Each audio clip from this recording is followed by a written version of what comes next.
Seigneur notre Dieu, tu veux que les hommes et nous aujourd'hui, dans cette maison, nous entendions les consolations et les exhortations de ta parole, que nous t'invoquions, que nous t'adressions nos louanges. C'est à cause de ta bonté imméritée que tu veux qu'il en soit ainsi, car qui sommes-nous devant toi et pour toi? Cependant, tu nous as appelés et nous avons entendu ton appel. Nous voici donc rassemblés, nous, tes créatures faibles, obscures et rétives, nous, tes enfants que tu aimes, en dépit de la faiblesse et de l'imperfection de l'amour que nous te portons. Nous, qui formons ici et dans le monde ton Église, un bien singulier troupeau, mais que tu veux néanmoins assister de ta présence et associer à ton œuvre. Maintenant, dans la dépendance de toi seul, nous sommes dans l'attente de ton Saint-Esprit et de ses dons. Mets de la clarté dans cette heure, agrée-la et fais qu'elle nous soit féconde et salutaire. Empreint de force et de vérité ce qu'il y a d'humain dans nos prières, nos paroles et nos chants, afin qu'ils viennent du cœur et qu'en retour ils touchent nos cœurs.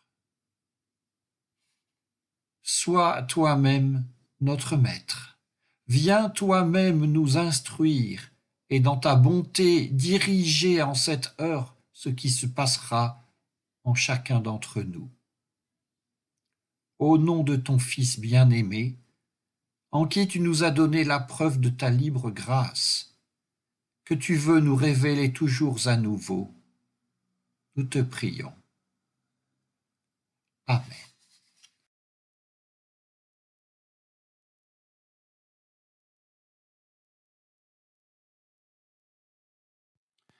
Interroge donc les jours du début, ceux d'avant toi, depuis le jour où Dieu créa l'humanité sur la terre. Interroge d'un bout à l'autre du monde.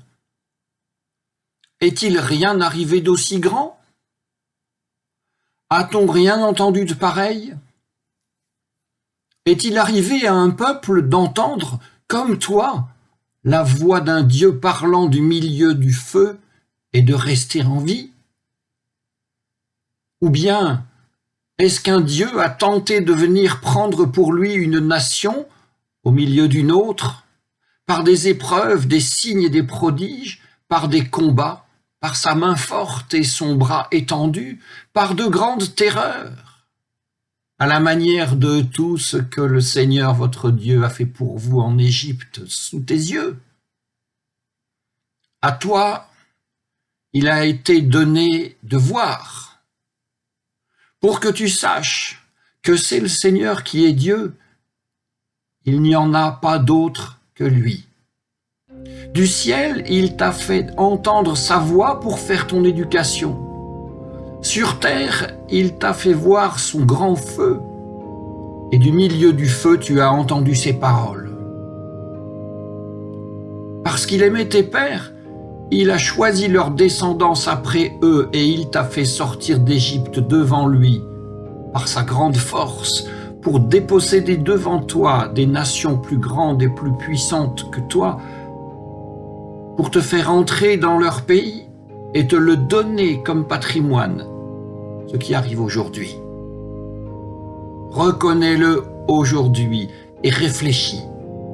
C'est le Seigneur qui est Dieu, en haut dans le ciel et en bas sur la terre, il n'y en a pas d'autre. Garde ces lois et ces commandements que je te donne aujourd'hui pour ton bonheur et celui de tes fils après toi, afin que tu prolonges tes jours sur la terre que le Seigneur ton Dieu te donne tous les jours.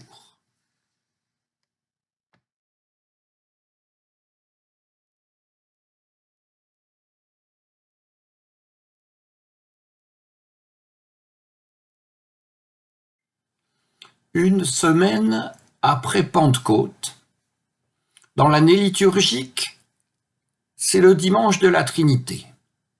Et pour cette raison, les trois textes qui sont proposés à la lecture et à la méditation des fidèles, ces trois textes portent l'un sur le Père, l'autre sur le Fils et le troisième sur le Saint-Esprit. Choix de cette année, Matthieu 28 pour le Fils, bien sûr, Romains 8 pour le Saint-Esprit et Deutéronome 4 pour le Père.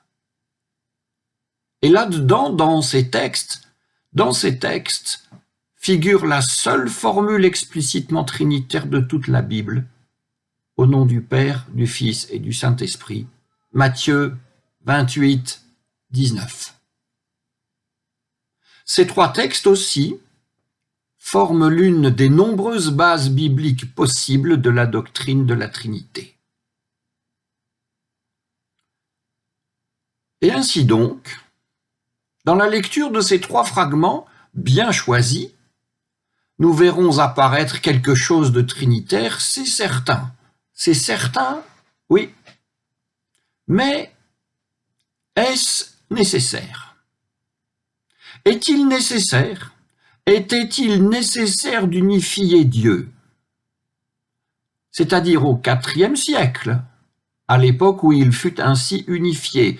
Était-il nécessaire? Oui, cela semblait nécessaire à l'unification de l'Église, et cela sembla aussi nécessaire à une forme de réunification de l'Empire romain, selon Constantin Ier.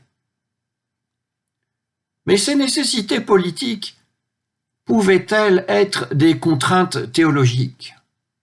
Autrement dit, ce que les humains, ce que des évêques assemblés en synode disent de Dieu, est-ce que cela contraint Dieu?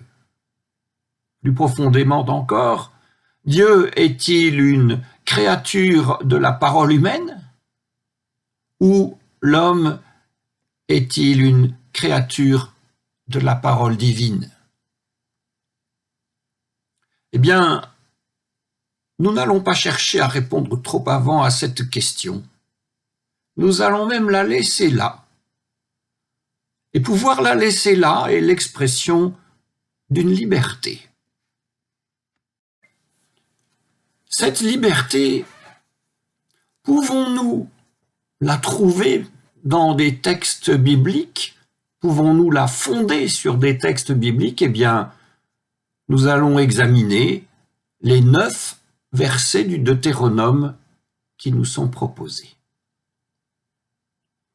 Il s'agit en peu de mots d'une histoire des Hébreux depuis la fondation du monde jusqu'à l'entrée en terre promise.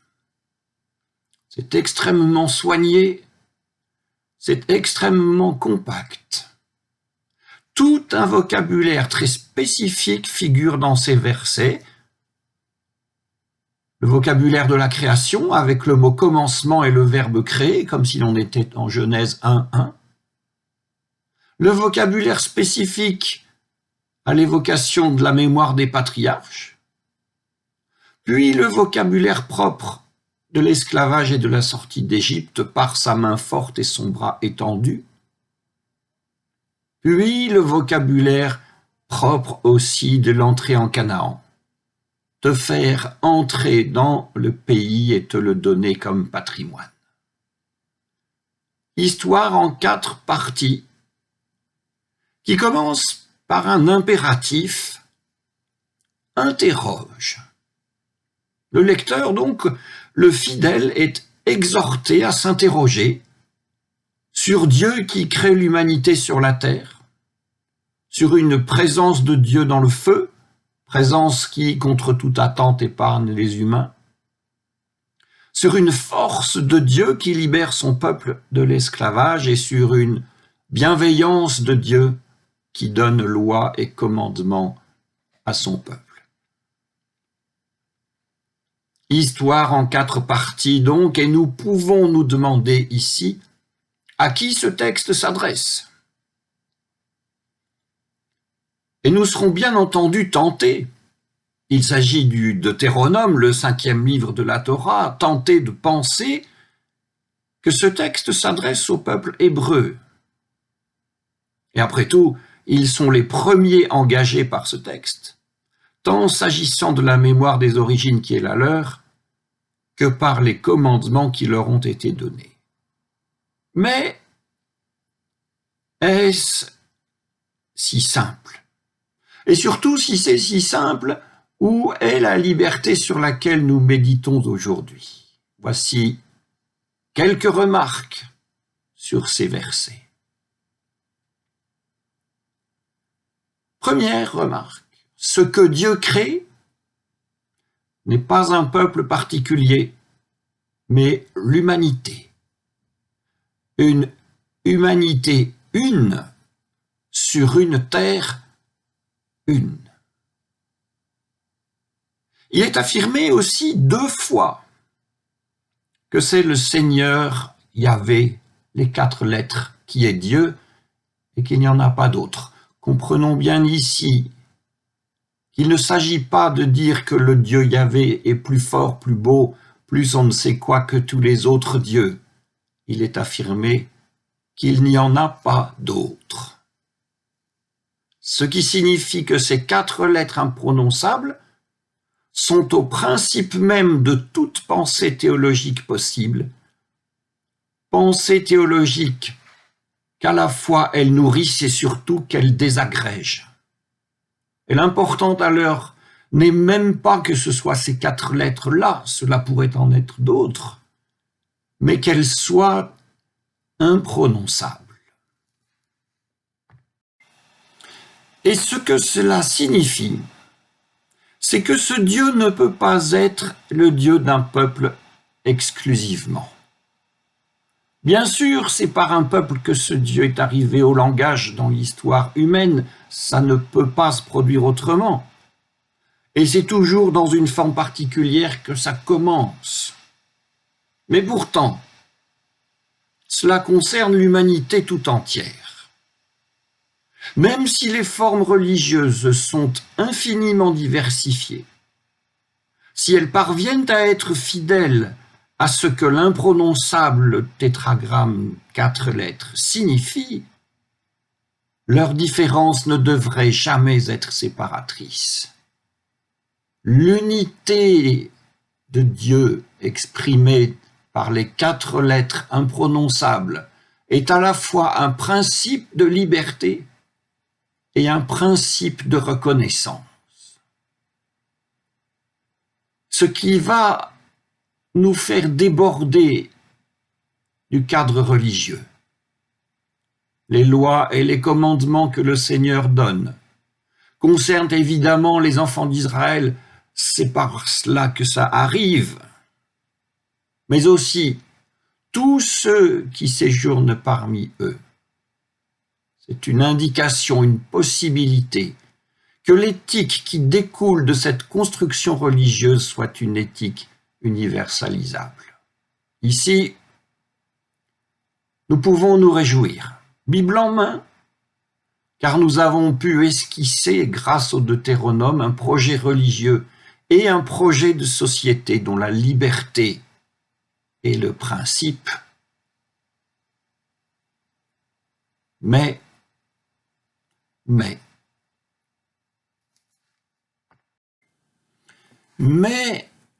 est-ce qu'un projet de ce genre a jamais vu le jour? Voyez-vous, toute ma vie, je me souviendrai de cette question posée par un enfant. Est-ce qu'à ta connaissance, des religieux sont un jour arrivés au pouvoir sans que ça tourne à la dictature? Un enfant m'a posé cette question. Et des années après, cette question me laisse encore préoccupé. En plus, soyons honnêtes, nous devons avoir vu que d'autres choix de lecture sont possibles avec ces 9 versets. Et qu'avec d'autres versets, D'autres choix sont possibles aussi. D'autres choix de lecture qui auraient laissé émerger tout autre chose que cette liberté fondamentale dont nous tâchons de parler. Choix qui auraient pu laisser émerger des contraintes indépassables et des inégalités à jamais irréductibles. Ainsi, dans les versets d'aujourd'hui, il a été question des Hébreux, de leur captivité égyptienne et de leur libération par de grandes terreurs. Vous êtes lecteur de l'Exode et vous savez quel fut le prix de cette libération. Dans nos versets aussi, il a été question de déposséder devant toi des nations pour te faire entrer dans leur pays et te le donner comme patrimoine. Et vous connaissez le prix de la conquête de Canaan par les Hébreux sortis du désert. Quant à garder ses lois et ses commandements que le Seigneur te donne, l'observance peut tout aussi bien être comprise comme une promesse que comme une menace, surtout lorsqu'il est écrit « afin que tu prolonges tes jours sur la terre que le Seigneur, ton Dieu, te donne ». Voyez-vous, ce sont les mêmes versets, avec un contenu tout différent. Et ainsi sont tissées une fraternelle liberté, si l'on veut, et une servitude vaniteuse, si l'on veut. L'auteur de ces versets que nous lisons n'a pas fait le tri entre l'une et l'autre. Peut-être parce que, fin théologien, il se refusait à trancher dans la complexité de Dieu. Peut-être devait-il aussi se montrer prudent devant des censeurs. Mais peut-être aussi parce que son projet était moins théologique que politique, et qu'il a voulu que chaque lecteur s'examine lui-même et choisisse librement la forme de la société humaine à laquelle il souhaitait appartenir avec ses semblables. Nous ne savons pas trancher entre toutes ces possibilités. Ce sont des textes anciens, et nous ne savons presque jamais pourquoi les auteurs de la Bible ont fait tel ou tel choix. Mais ce que nous savons, pour ces quelques versets du Deutéronome, c'est qu'en se refusant à trier entre servitude et liberté, celui qui les a écrits pour la liberté. Puisse donc cette liberté demeurer, tant que le monde durera et tant que le texte sera tenu en l'état à la disposition du plus grand nombre. La liberté qu'il porte sera aussi la liberté de choisir, et cette liberté de choisir, toujours, sera exprimée. Amen.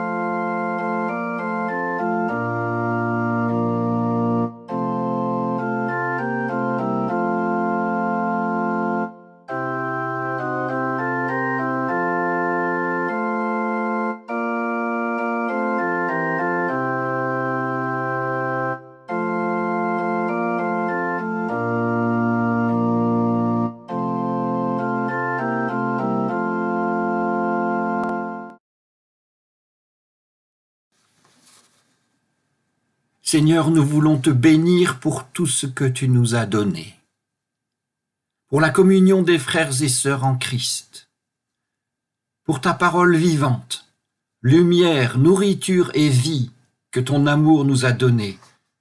Nous te bénissons. Pour cet être nouveau, renouvelé et libéré que tu fais naître en nous un peu plus chaque jour, nous te bénissons. Et nous voulons aussi penser devant toi à tous ceux que l'amour du Christ a confiés à notre amour.